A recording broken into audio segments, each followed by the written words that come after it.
Saudações, caro aluno! Bem-vindo à nossa disciplina de História da Filosofia Contemporânea 2. Nesta disciplina, estudaremos os caminhos e descaminhos da filosofia em particular e do saber humano em geral em seus processos de desdobramento no século XX, como herança do momento que o precedera, até a chegada no século XXI. Este momento da filosofia é marcado profundamente pelos acontecimentos no campo cultural, político-econômico, científico e intelectual que transcorreram desde a segunda metade do século XIX e, mais especificamente, na virada para o século XX.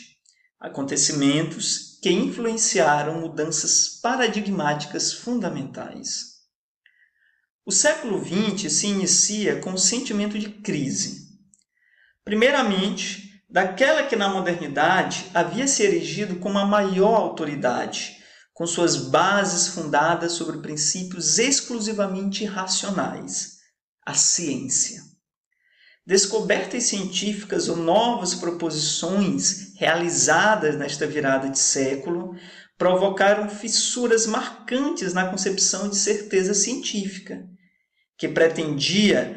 que se pretendia inteiramente neutra das influências do observador, claramente objetiva em suas definições e fundada sobre o método rigoroso da geometria clássica. Se a filosofia havia alimentado a crença na autoridade da ciência, a crise nos elementos supracitados promoveu também uma crise na própria filosofia.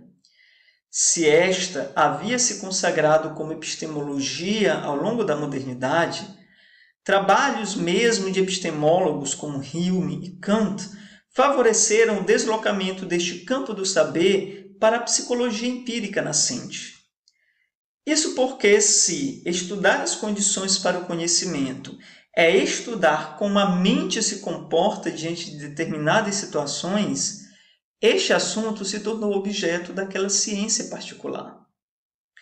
Por outro lado, as críticas sofridas pela filosofia especulativa, mais especificamente ao hegelianismo, bem como a toda uma tradição que moldou a cultura ocidental, levou intelectuais a repensarem a tarefa da filosofia, sua forma de legitimação e sua finalidade na formação da cultura.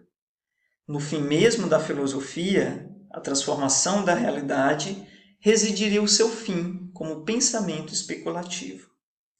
Na esteira desta crise, encontramos dois caminhos para a filosofia. Por um lado, a reafirmação da forma única e peculiar de a filosofia conhecer e definir os seus objetos, como a fenomenologia de Edmund Husserl, que influenciou os rumos de diversas ciências, sobretudo as chamadas ciências humanas ou as humanidades. Por outro lado, a virada analítica que perpassou a tarefa da filosofia como investigação das estruturas da linguagem para definir o que lhes confere sentido e valor de verdade. De um lado, o desdobramento, sobretudo com o trabalho de Martin Heidegger, da fenomenologia em hermenêutica. De outro, o desenvolvimento da filosofia analítica da linguagem, que teve fortes contribuições de filósofos como Gottlob Frege, Bertrand Russell e Rudolf Carnap. Como disse o filósofo alemão Jürgen Habermas, duas vertentes de uma mesma virada linguística na filosofia contemporânea. Para além da divisão entre analíticos e hermenêuticos na contemporaneidade, e lançando as bases da construção de um pensamento definido como filosofia social, os autores da chamada Escola de Frankfurt retomaram o tema do iluminismo para pensar as sociedades do século XX. Mais especificamente, a ideia aí fora pensar, vivendo em uma sociedade determinada pelos critérios da tecnologia e cientificidade norteados pela ideia de racionalidade moderna, como aquele projeto de emancipação pretendido pelo iluminismo não alcançou seu objetivo. Sendo mais direto, a pergunta foi: onde o projeto filosófico do iluminismo falhou? Foi justamente tendo como pano de fundo esse ser humano concreto, inserido na história, marcado pelas condições de sua existência como ser que se define em relação ao mundo vivido, que surgiram as filosofias da existência, ou o existencialismo.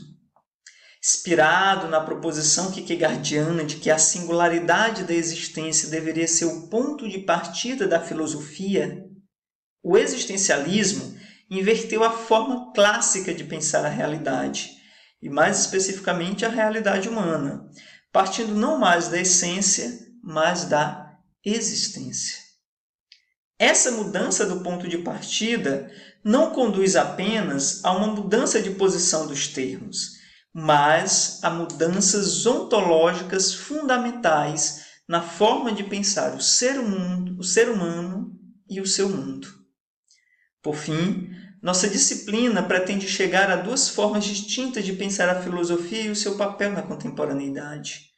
Sendo retomada a ideia de que talvez o projeto de esclarecimento seja mesmo viável, mas a partir de um novo paradigma, como propôs Jürgen Habermas, ou a partir da proposta de se pensar uma sociedade que seja não só pós-religiosa, como for o ideário moderno, mas também pós-metafísica, afastando-se desta tendência especulativa e universalista pretendida pelo universalismo do iluminismo, como foi então pensado por Richard Rohr.